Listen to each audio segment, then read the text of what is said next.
But Shiv, it leads to people to the question, this is just a $1 billion deal. There's the 126 multi-role combat aircraft that are to be bought.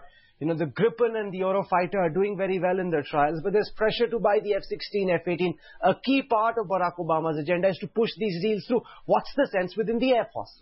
The sense within the Air Force is the same as it is with any other equipment that it buys. The sense within the Air Force is that it may not make a substantial difference if we don't get this equipment, but they feel very wary about this political pressure on India to actually enter into these agreements. I was speaking to Manoj Joshi a short while ago, and there is an asymmetry between both countries. There's an asymmetry between both forces.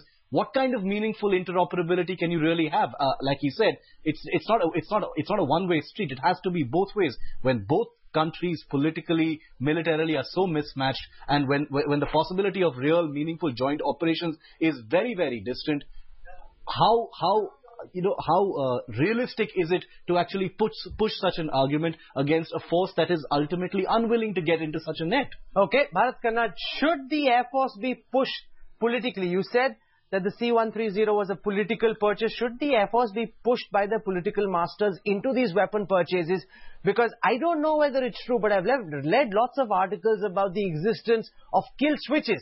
You know, when a war breaks out, the Americans have the capability of disabling your equipment. It's a conspiracy theory. America continuously denies it. Everybody else believes it's true. If at all this exists, you know, you really need to wonder whether you should be spending $50 billion on a country where you don't know whether you'll get to use the equipment when you need to. Well, look, if you're talking about a kill switch or whatever it is, I think that's giving vent to your paranoia. If all you're buying is a platform, I think you'll be free of the kill switches or whatever such technology as might be there that would disable the weapon system.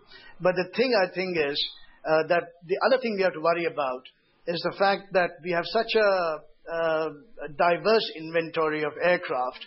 It's already a logistics nightmare.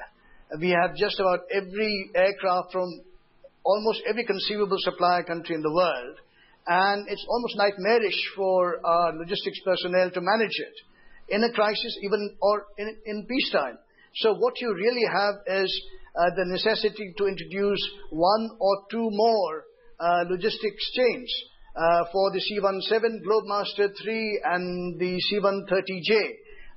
This is going to be such a extraordinarily difficult thing to manage all round that I think the Air Force, I reckon, would find it very, very daunting indeed.